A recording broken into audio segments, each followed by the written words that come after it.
con respecto a problemas que puede afectar a la glándula, que sabemos que está ubicada en el cuello, ¿verdad? Y que las enfermedades que la afectan generalmente van a deformar el cuello. Y una de las características del hipertiroidismo es justamente la deformación del cuello, ¿no? Por el crecimiento de esta glándula, ya sea en forma simétrica, difusa, o ya sea en forma de nódulos, ¿no? Nódulos únicos o multinodulares, que hace que tengamos que también sospechar tumores benignos, quistes, ¿no?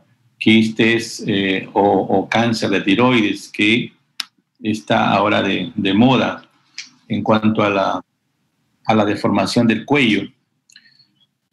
Entonces, hablar de los problemas endocrinos, sobre todo que afectan a tiroides, es importante el tema que vamos a hablar la noche sobre la inspección del cuello, ¿no? Cómo evaluamos el cuello, donde tenemos que evaluar básicamente la tiroides, ¿no? Como una glándula de forma de una mariposa que abraza la tráquea debajo del hueso de la manzanita de Adán, como dicen, ¿no? Debajo de ella estaría la glándula tiroides. Generalmente no se ve porque los músculos esternocleidomastoideos justamente se insertan a ese nivel y como que la ocultan. Además es una glándula muy pequeñita, 20 a 30 gramos de peso, es una glándula muy pequeña, tiene dos lóbulos, ¿no? Uno a la derecha, otro a la izquierda, tiene un istmo de unión, es decir, evidentemente es una glándula que tiene esa forma muy característica de mariposa. Entonces, rara vez se ve, rara vez se palpa, eso hay que tenerlo como un concepto general, ¿no? En nuestra evaluación del cuello, que la hacemos tanto de frente o lateral. Por otro lado, hay que considerar que una de las funciones tan importantes de la tiroides es la parte que tiene que ver con el metabolismo, ¿no es cierto?, celular, como también que tiene que ver con el metabolismo del calcio, ¿no?, del calcio. Entonces tenemos una glándula que está formada por dos tipos de células glandulares, básicamente las células foliculares, ¿no?, cúbicas, ¿no?, y las células parafoliculares o células C también, ¿no?, que se denominan y que elaboran la calcitonina, importante para el metabolismo del calcio, ¿no?, y la mineralización ósea. Entonces, cada vez que nos acordamos de problemas que afectan a la glándula tiroides, siempre recordemos básicamente estas dos funciones endocrinas que tiene, que es el metabolismo y dos, el manejo del metabolismo del calcio, ¿no? Metabolismo del calcio. Entonces, la tiroides puede ser asiento de enfermedades, ¿no? Estamos hablando de enfermedades benignas, pero que tienen una característica clínica muy, muy evidente, con signos y síntomas que evidentemente tienen un síndrome, ¿no?, de tirotoxicosis. Entonces,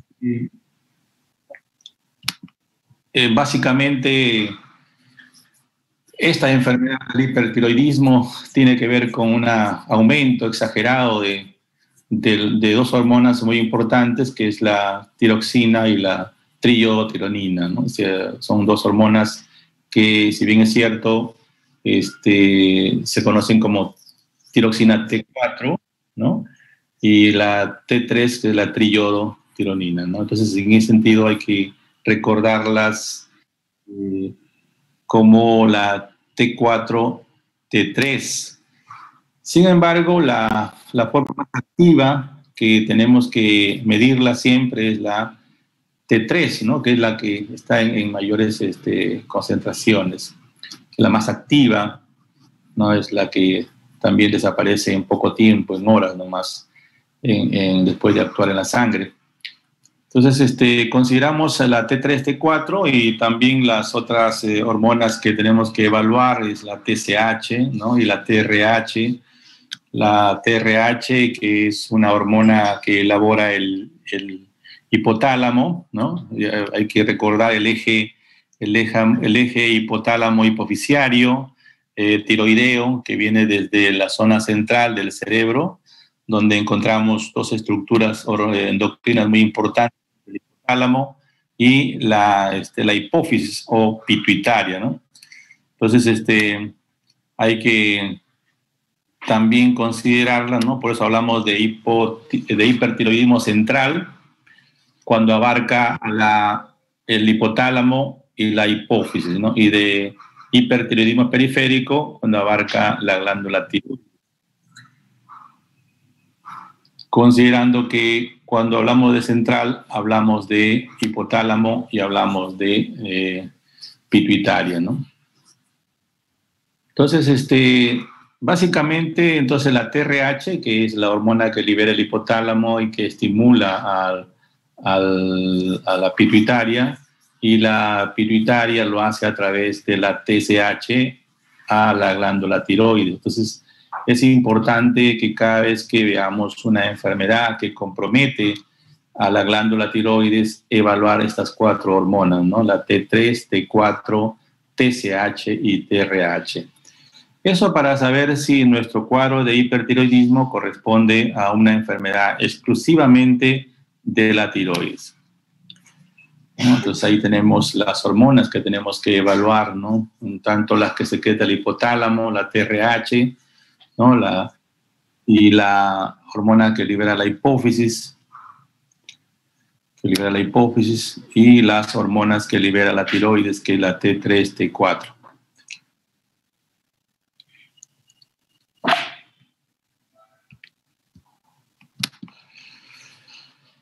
Dentro de las causas que genera el hipertiroidismo, ¿no? Dentro de las causas que generan el hipertiroidismo está la enfermedad de Graves-Basedow. Es una enfermedad autoinmune, ¿no? Evidentemente vemos que más del 50-80% es la causa del Graves-Basedow. Entonces ahí vemos cómo esta enfermedad es más de las mujeres, ¿no? Estadísticamente, todos los problemas endocrinos, ¿no? Son de mayor incidencia, eso hay que memorizarlo. Todos los problemas endocrinos se ven más en mujeres que en varones. Eso no quiere decir que no haya hipertiroides varones, ¿no? Entonces, bien, entonces las causas generales de hipertiroidismo, ¿no es cierto? Básicamente de la enfermedad de Graves-Basedow. También no olvidemos del adenoma tóxico, ¿no? Es un adenoma sólido, único, que afecta a la glándula tiroides y que muchas veces se confunde con algún tipo de cáncer, ¿no? Donde la mayor cantidad de mujeres vienen asustadas al servicio por presentar este tipo de tumor único, ¿no? Y que afecta a uno de los lóbulos de la tiroides. Entonces es importante hacer el diagnóstico primero para hablar de tumor benigno, tumor maligno o, en este caso, de un tumor benigno, en este caso del adenoma tóxico, ¿no? Y también tenemos los nódulos, la parte multinodular, ¿no es cierto? Ovocio multinodular tóxico, que también es frecuente, ¿no es cierto?, generando varios nódulos, ¿no? Tanto en el lóbulo derecho como el lóbulo izquierdo. Causas también que cursan con aumento de la T3, T4. Algunas tiroiditis, ¿no?, que también agudas o crónicas, que se acompañan también de elevación de la T3. Entonces, hay varias causas de hipertiroidismo, pero recuerden, la que más se ve con mayor frecuencia es la enfermedad de Graves-Basedow, que es una enfermedad autoinmune. Bien, entonces, algunas características de esta enfermedad que es más frecuente, que causa un hipertiroidismo, ahí vemos, ¿no?, que es una enfermedad multisistémica, ¿no? Afecta básicamente la mayor cantidad de órganos de nuestro cuerpo, cerebro, hígado, ¿no?, corazón. Entonces hay varios huesos, ¿no? Afecta, ya vamos a ver más adelante cómo los afecta este tipo de incremento de la hormona, ¿no? Entonces, es algo que podemos ver, es el incremento del tamaño de la glándula, ¿no? Se hiperplasia, y entonces de esa manera deforma el cuello, ¿no? Vemos justamente en la base del cuello completamente ensanchado por el incremento o por la hiperplasia difusa de esta glándula, ¿no? También podemos ver algunos detalles, algunos signos como el problema de la infiltración del globo ocular, ¿no es cierto? Esa característica de mirada asombrosa, ¿no?, donde vemos una apertura mayor de los párpados, ¿no?, y un crecimiento retroocular de la masa muscular, de la masa grasa, que empuja el globo ocular hacia adelante, ¿no? Es una mirada de asombro, ¿no? Y también en algunas ocasiones también vemos infiltración de la piel, ¿no? La incidencia, bueno, puede aparecer a cualquier edad, ¿no?, pero está básicamente entre los 30 y 40 años, ¿no? 30 y 40 años. En relación con el género varía, ¿no?, con la edad, ¿no?, y con el sexo, ¿no? Antes de los años también es frecuente, ¿no? Es frecuente en niños. Es frecuente en niños también. Lo que caracteriza a esta enfermedad es su etiopatogenia, ¿no? En este caso, la presencia de anticuerpos, ¿no?, de una IgG aparece en sangre y que nos habla de este tipo de bloqueo, ¿no?, del receptor del TSH, ¿no? TSH lo que hace es simplemente un facilitador para que el receptor se active automáticamente, ¿no? Automáticamente, no necesita de TSH.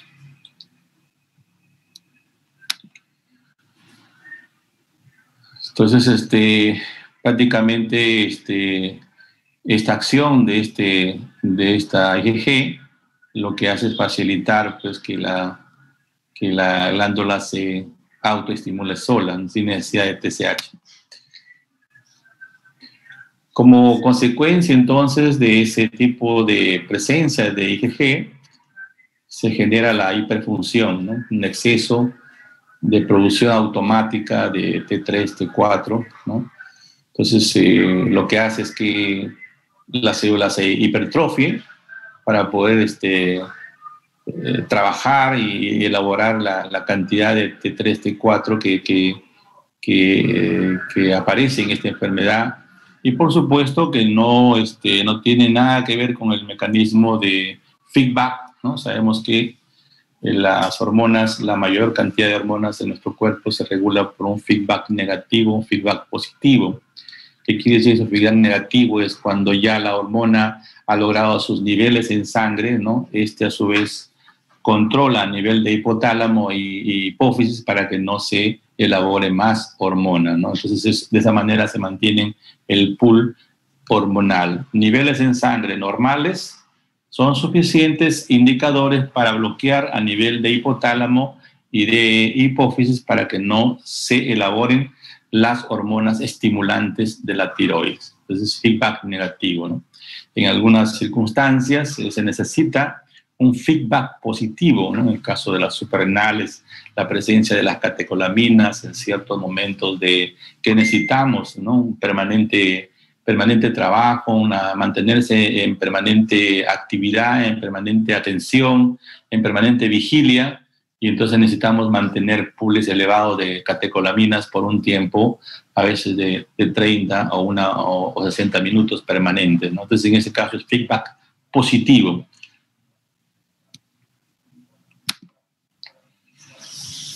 Bien, entonces este es una IgG, es un anticuerpo y que va justamente a aclarar la duda, ¿no es cierto?, en contra del receptor, ¿no? De esa manera facilita el manejo automático, ¿eh? Toma el control de este receptor, ¿no? Estas células, y solitas se estimulan, ¿no?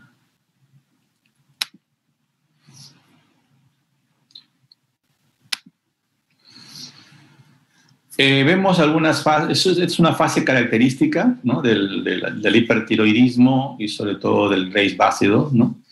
Es una fase característica, una mirada completamente expresiva, ¿no?, con algunas, por supuesto, a lo que lleva a generar algunas alteraciones en la conjuntiva, ¿no?, como es la exposición prolongada. Sabemos que los párpados cumplen una función muy importante, ¿no es cierto? Los párpados protegen al globo ocular. Tenemos lágrimas que son las que mantienen estéril la cavidad ocular, y que cuando esas lágrimas se secan, el globo ocular está expuesto a las inflamaciones. Entonces, el detalle de que un globo ocular permanezca en exoftalmos, es decir, con la hendidura palpebral abierta, genera sequedad ocular, ¿no? Sequedad ocular, y como consecuencia el ojo rojo, ¿no? La conjuntiva inflamada. Entonces, ese es el detalle que vemos ahí en este paciente, ¿no? Con una mirada de asombro y con ojo rojo, ¿no?, producto de la sequedad de la conjuntiva, porque generalmente las lágrimas se secan al no haber cierre del párpado. Entonces, la consecuencia del exoftalmo, pues, es porque consideramos que detrás del globo ocular los músculos y el tejido adiposo se incrementan en volumen, en tamaño. Pareciera que ahí es donde trabaja la parte inmunológica también de esta enfermedad.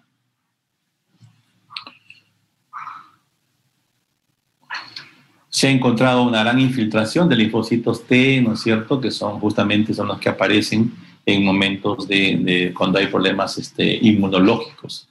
Eso está demostrado, ¿no? Cuando hay un incremento de linfocitos T, se presume de que hay un problema inmunológico cerca de la lesión. Entonces, se ve una glándula hipervascular, ¿no es cierto?, está aumentada, hiperplásica, con una gran vascularización.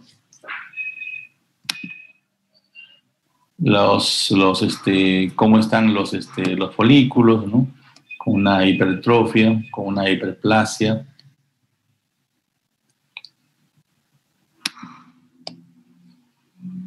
Y la luz del folículo es mucho más pequeña, ¿no? Bien, la clínica es bastante característica. Vemos ese tipo de cuello, ¿no?, ese tipo de manos, que no nos podemos olvidar a veces, ¿no?, de la presentación de esta enfermedad, que es el bocio difuso, ¿no?, bocio difuso en Graves básido. La oftalmopatía, que les dije, ¿no?, la mirada de asombro, y esa dermatopatía infiltrativa que afecta a las palmas de la mano, ¿no? Recordemos, eso es típico del Graves básido. Entonces, el hipertiroidismo es producto de estas hormonas, de la T3, T4, ¿no?, que van a actuar a nivel de órganos, ¿no?, y va a generar ciertas alteraciones. Como alteraciones generales de nuestro paciente con Graves básido hipertiroidismo, tenemos el exceso en la termogénesis, ¿no?, es decir, que es un paciente que tiene aumentada la sensibilidad al calor, ¿no?, tiene aumentada. Ellos tienen bastante calor, tienen una piel bastante caliente, ¿no?, producto de la vasodilatación permanente que tienen estos pacientes, ¿no? Hay una actividad de esta hormona, de una hiperexcitabilidad de las neuronas generando un aumento del simpático en algunas zonas y del parasimpático en otras. Entonces, hay una vasodilatación periférica, lo que genera pues, un aumento de la sensibilidad al calor, una sudoración excesiva, ¿no? Generalizada, una poliuria, ¿no? En este sentido hay que esta triada, poliuria, polidipsia y pérdida de peso, nos hace recordar al paciente diabético. Hay que tener mucho cuidado, no confundir un paciente diabético con un paciente hipertiroideo.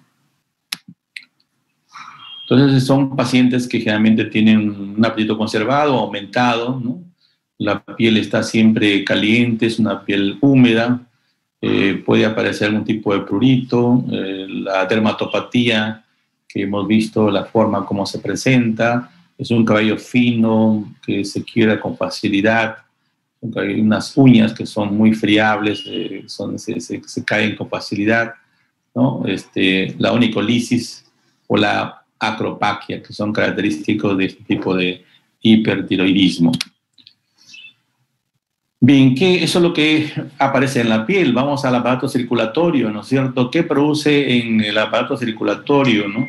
Entonces, hay una vasodilatación con una resistencia vascular disminuida, hay un gasto cardíaco aumentado, entonces eso hace que tengamos una sístole bastante fuerte, bastante intensa, y que el paciente lo manifiesta por palpitaciones, ¿no? Es una sístole muy, muy fuerte, ¿no?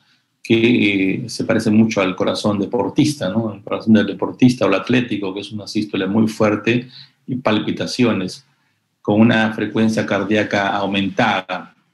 Eso es importante detallar, ¿no? Más de 100 por minuto, taquicardia. También suele verse el pulso arrítmico, ¿no? o la ocultación de los ruidos cardíacos arrítmicos también. Bueno, puede verse algún tipo de prolapso de la válvula mitral también, ¿no? Vamos a lo que es, cómo afecta esta T3, T4 al aparato digestivo, ¿no? Generalmente con diarreas, es frecuente la diarrea, ¿no? Una hiperexcitabilidad, como le dije, de la parte de las células nerviosas, por lo tanto el peristaltismo está aumentado también, ¿no? Hay también problemas en el hepatocito, ¿no? Con alteraciones enzimáticas que puede llegar a la ictericia, ¿no? A la ictericia en casos graves. Hay anemia también, una anemia normocítica, normocrómica, ¿no? Y también hay una esplenomegalia, ¿no? Suele verse adenopatías, ¿eh? Ojo en el hipertiroidismo. ¿Qué pasa en el sistema nervioso, no? Como dijimos, es un paciente que también afecta, la T3-4 afecta el sistema nervioso porque hay una hiperexcitabilidad de la neurona, ¿no? Y eso va a generar pues un nerviosismo, una agitación, una inquietud, ¿no? Es un paciente hipercinético y tiene una labilidad emocional, ¿no? Es hiperactivo, es un paciente que cuando llega a la consulta lo vemos inquieto, se sienta, se para, es decir, no puede permanecer mucho tiempo sentado, llama la atención su comportamiento, ¿no? Es decir, es bastante inquieto, toca, agarra, trata de ver de qué manera puede manejar sus emociones.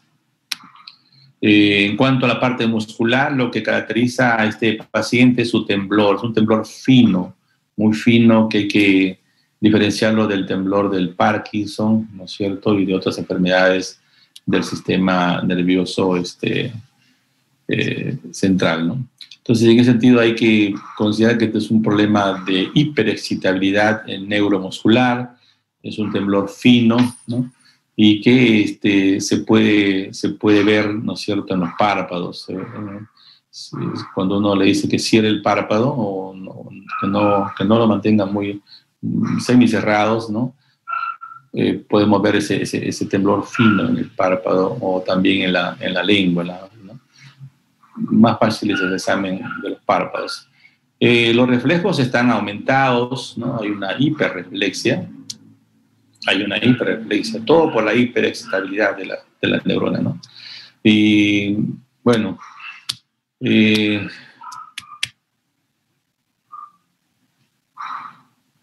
lo demás tiene que ver con la hipopotasemia, ¿no? Bien, ¿qué pasa con las gónadas? En los hombres puede haber una disminución de la potencia sexual, ¿no? que se acompaña en ocasiones, ¿no? En el inicio del proceso, sobre todo, hay un aumento de la libido, pero generalmente hay una disminución de la potencia sexual en el varón. En la mujer hay ginecomastia, ¿no? Crecimiento de las glándulas mamarias, hay una hiperplasia de las glándulas mamarias, y también hay problemas en su regla, ¿no? Que pueden ir desde una oligo a una amenorrea, ¿sí? Desaparición de la regla, ¿no? Y también se ve afectada la parte reproductiva, ¿no? Y la tendencia al aborto, ¿no? A la vez al aborto. Es importante el control hormonal de T3, T4 en pacientes que tienen alteraciones del ritmo menstrual y que generalmente no pueden tener hijos, ¿no? Se evalúan las 4 hormonas, T3, T4, TSH y TRH. Entonces dijimos que esta es una enfermedad donde, ¿no? A veces decimos que la tiroides es como el acelerador del carro, ¿no? Es decir, cuando pisamos el acelerador, pues volamos, ¿no? Frente a un motor que tiene una gran potencia, ¿no? Sabemos que la tiroides hace lo mismo. Si se incrementa la T3, T4, aceleramos toda la parte metabólica y con ello generamos un mayor trabajo celular, un mayor rendimiento. Es una hormona que es muy importante ya a partir del segundo trimestre de embarazo, porque sin ella no puede haber crecimiento o desarrollo del embrión, ¿no es cierto? Y sobre todo el sistema nervioso y el sistema osteoesquelético, gracias a la T3, T4, ¿no? Que aparece ya a partir de la 12ª semana, o sea, ya a partir del 4º mes de gestación, ya aparece esta hormona generando un gran desarrollo de nuestro sistema nervioso importantísimo, ¿no? Y también del sistema osteomuscular. Entonces, el metabolismo de nuestro cuerpo, sobre todo en grasas y proteínas, están aumentados, ¿no? Producto ¿no? de la presencia de metabolismo de las grasas, pues encontramos la hipocolesterolemia. Proteínas están aumentadas, como dije, también está aumentado, entonces generalmente tenemos una hipoalbuminemia, ¿no? Por el metabolismo se consumen muchísimo la grasa y las proteínas, es por eso que estos pacientes se ven adelgazados, ¿no? Flacos, pierden la grasa, pierden la masa muscular, y si pierden la masa muscular, pues desaparece la fuerza que necesita el sistema esquelético para mover las piernas, para mover los brazos, ¿no? Para mover el cuerpo. Entonces hay una gran debilidad muscular. Al final estos pacientes terminan con ese tipo de gran debilidad muscular, ¿no? Porque se ha consumido la grasa, se ha consumido las proteínas, ¿no? Por el aumento del metabólico, como ocurre casi en el cáncer, ¿no? En las fases terminales, donde existe un aumento del metabolismo y por lo tanto el paciente, por más apetito o ganas o come bastante, por ejemplo, ¿no? Comienza a adelgazar, comienza a perder peso, ¿no? Y a perder masa muscular.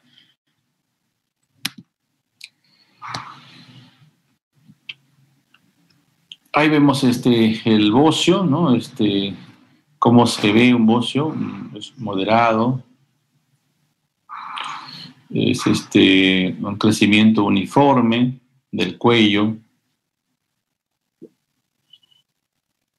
Lo vemos que a la palpación están ambos bordes crecidos, completamente liso, ¿no? Diferente al crecimiento del cáncer que tiene bordes o a la palpación tiene elevaciones y hundimientos. Y también acá la consistencia es blanda, en cambio en el cáncer es dura, pétrea.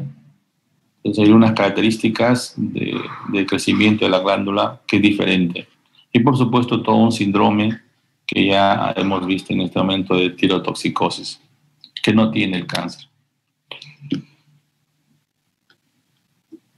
Al examen, ¿no es cierto? El examen de tiroides que vamos a ver en la noche, siempre es la parte posterior, ubicándonos en la parte posterior, ¿no? Y pidiendo al paciente que colabore en la ablación del cuello para que se relaje el esternocleidomastoideo, que es el que cubre la tiroides, ¿no? Entonces es un paciente que está en dorsoflexión del cuello, entonces no nos permite examinarlo bien.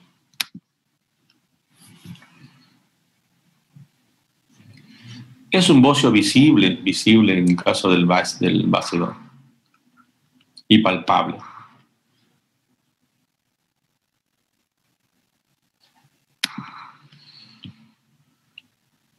La oftalmopatía es evidente, ¿no? Esa mirada de asombro.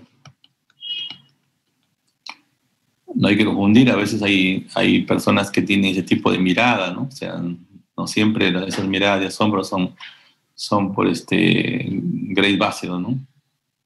Hay gente que tiene ese tipo de apertura, son exaltados, ¿no? O sea, tienen una raza ya de personas. A veces en el hospital hemos confundido siempre algunos pacientes porque hacemos la ectoscopía cuando pasamos visita y al toque miramos al paciente su faz y decimos, este es hipertiroide, y nos engañamos, ¿no? Porque todos son así, todo mamá, papá y hijos son así.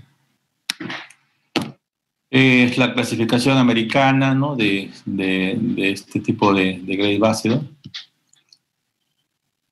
Considerar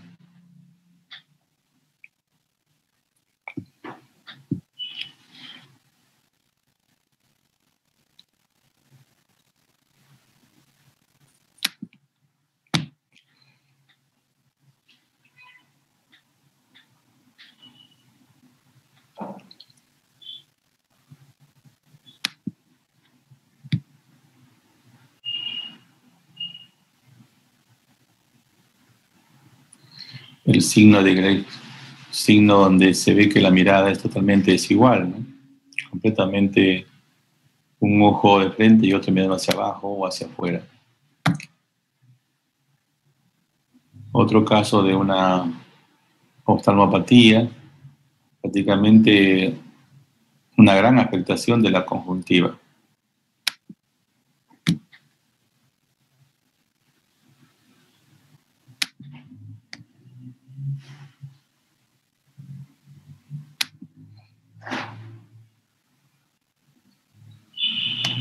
Bueno, se dice que este tipo de signo es más característico en el fumador, ¿no? En el fumador,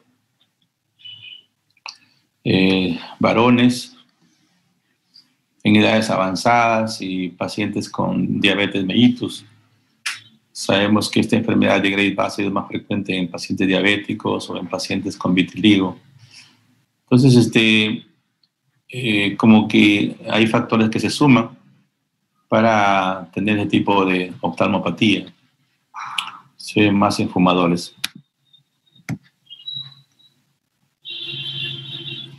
Algunas medidas para valorar los oftalmos, el signo de Möbius.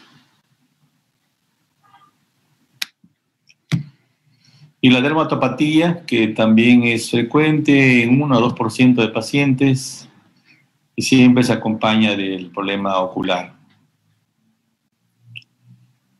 ¿A qué se debe la acumulación de mucopolisacáridos en la dermis?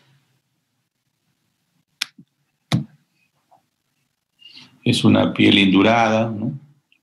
De color violáceo, que se ve en la región pretibial, el dorso de los pies, las manos, como también en la cara. Que a veces hay que diferenciarlo del mixedema, ¿no?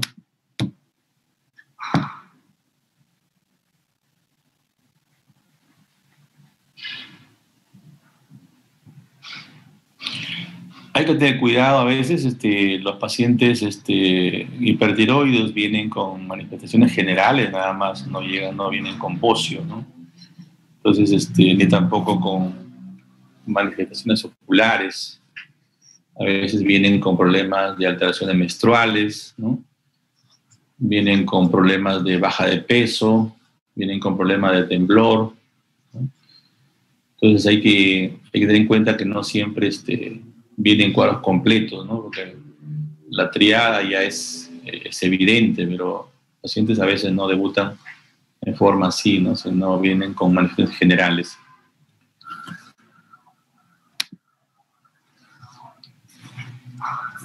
Bueno, cuando afecta al recién nacido, ¿no? Todo el proceso de embarazo es una forma bastante frecuente, por supuesto, ¿no?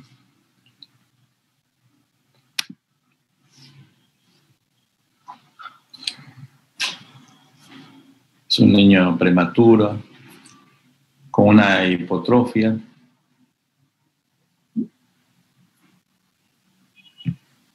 problemas cardíacos que puede llegar a una insuficiencia cardíaca.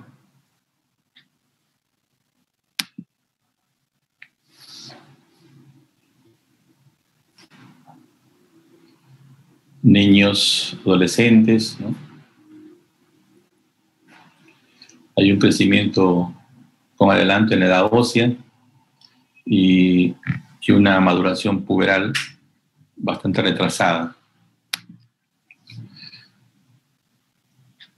El anciano sí tiene diferente comportamiento clínico, ¿no?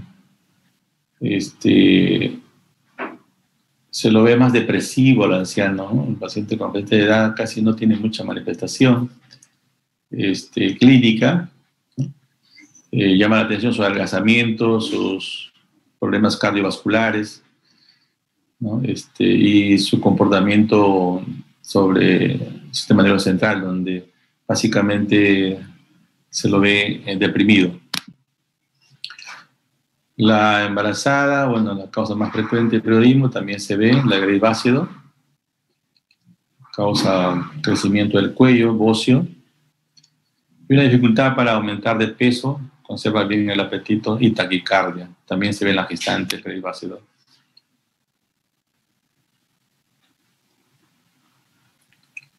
Entonces, lo que vemos en su corazón, ¿no? Los problemas de ritmo, taquicardia paroxística, fibrilaciones auriculares, podemos ver insuficiencia cardíaca en los ancianos, insuficiencia coronaria, sobre todo la cardiopatía isquémica, el problema ocular, con todo lo que hemos hablado, con una serie de complicaciones.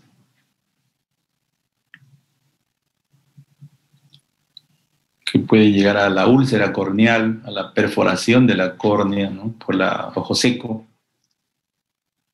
Son pacientes que además de su tratamiento antitiroideo, deben tener tratamiento oftálmico, ¿no? Para evitar este tipo de complicaciones. Puede haber déficit de la agudeza visual que acompaña a este problema. Y la crisis tirotóxica, ¿no? Cuando ya se hace muy evidente, muy alto los niveles de T3, T4, ¿no? Entonces, son pacientes que presentan temperatura alta, gran sudoración, una taquicardia extrema, un temblor, son pacientes agitados, psicomotriz, diarreas, son pacientes que se deshidratan, están justamente bajo hidratación endovenosa, están postrados porque evidentemente hay una gran debilidad muscular, ¿no? Pueden llegar al coma y a la muerte, ¿no? Pacientes con crisis tirotóxicas, cuando no responden al tratamiento, evidentemente pueden llegar a la muerte, ¿no? El diagnóstico jóvenes base a la determinación de la T3, T4, TSH, ¿no?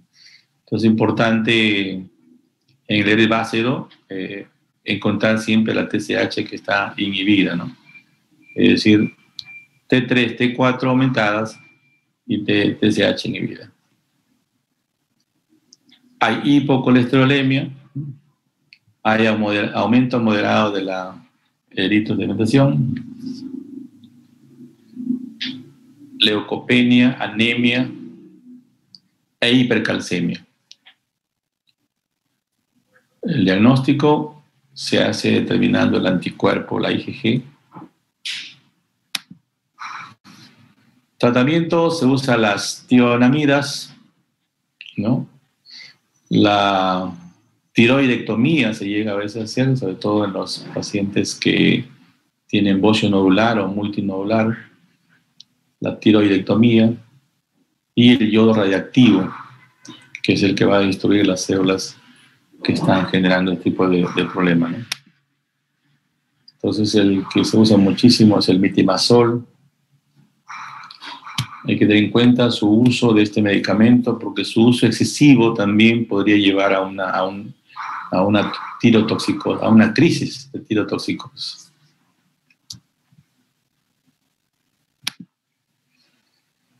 La operación, la tiroidectomía subtotal, siempre dejar un fragmento para intentar el comportamiento normal o ¿cierto?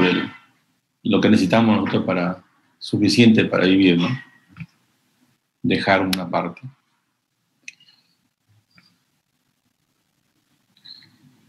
Porque si no podemos llegar al hipotiroidismo, ¿no? Si sacamos toda la glándula. El radioyodo, que es el yodo radiactivo, también se utiliza ya sea para esta enfermedad o para el cáncer, yodo radiactivo.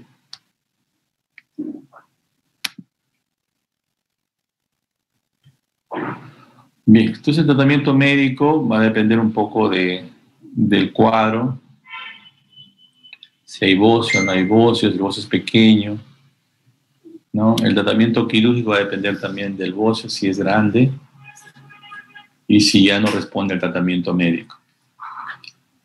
Tratamiento con radioyodo se va a usar igual que hubiera o no hubiera bocio y por supuesto al fracaso también del tratamiento médico.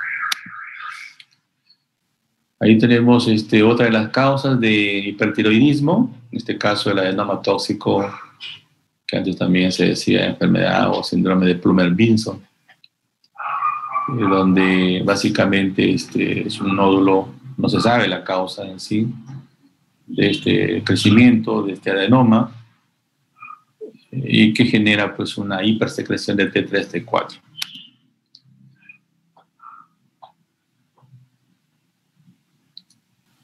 Hay que extraerlo, es un adenoma, es un tumor benigno, bien encapsulado, ¿no? Constituido por células bien diferenciadas, foliculares. Entonces la extracción quirúrgica cura a estos pacientes, ¿no? Es único y normal una extracción de este tipo de nódulos. Frecuente en mujeres y mayores de 40 años, ¿no? Diferente a la enfermedad de Graves-Bácido, que hace que crece la glándula de forma difusa, que se ve en menores de 40 años.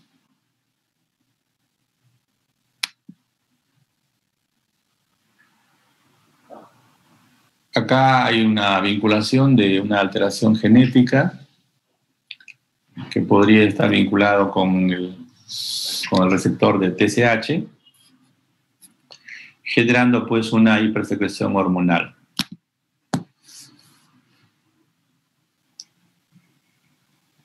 Es un nódulo no muy grande, ¿no?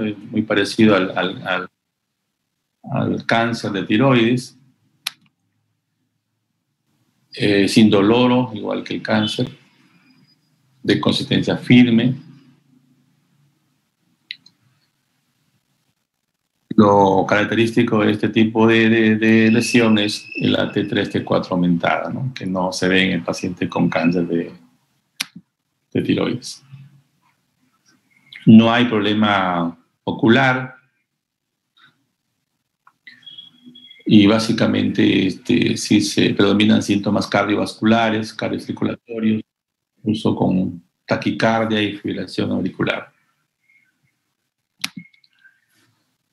El diagnóstico es, ¿no? A la inspección, palpación, podemos ver el nódulo, Le hacemos su gamografía o su ecografía primero, una ecografía tiroidea, que está fácil de encontrar en esta región, una ecografía de tiroides, ¿no?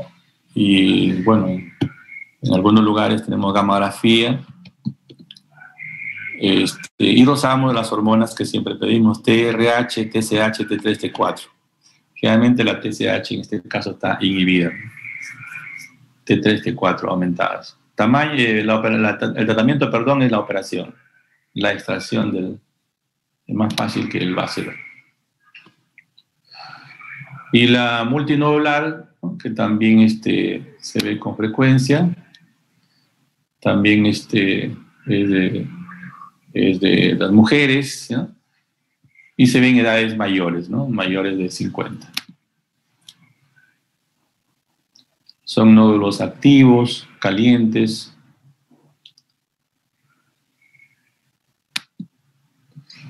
Entonces, básicamente el examen, el cuadro clínico, el paciente que tiene un bocio multinodular, ¿no?, ausencia de problemas oculares y mixedema pretibial.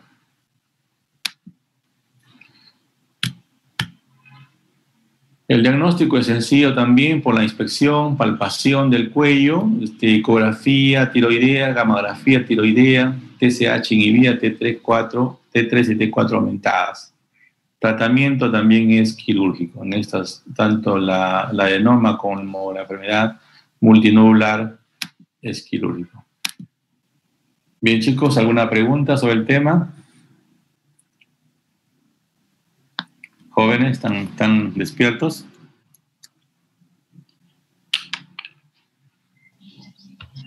¿Hay alguna duda? Jóvenes. Todo claro, doctor. Ha quedado claro, doctor. Bien, nos vemos en la noche entonces. Gracias. Buenos días, que tengan buen día. Gracias, doctor. Muchas gracias, doctor.